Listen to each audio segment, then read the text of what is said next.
Triumph is a research network that looked to bring young people, academics, practitioners and policymakers together to find solutions to kind of some of the really sticky problems around young people's public mental health. And I think what was really important from my perspective was that young people were involved in all of those conversations.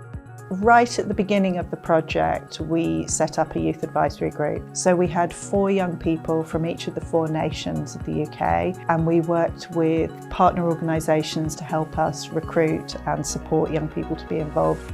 So it was really important for me to get involved because I knew that it was going to be a really supportive opportunity to kind of express my views and share my experiences as a young person with experience of mental illness.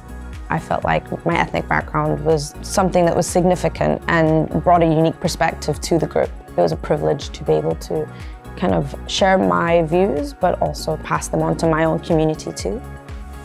I really hope we've shown researchers that it is possible to involve young people, to involve neurodivergent young people not from an academic background, and that their input is really important.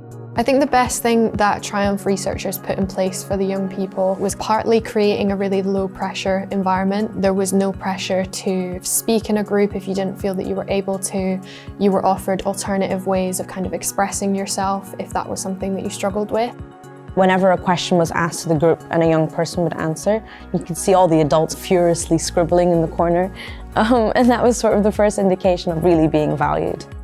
MRC funded this research network and funded it with such a strong youth involvement component, and that really reflected in the work that we did.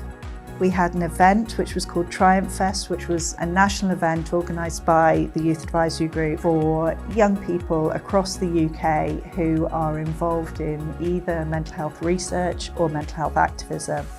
Working with young people and involving young people in research about their lives helps me to ground the research in their lived experiences, and as a researcher that's what we want to do, is affect change and improve young people's lives.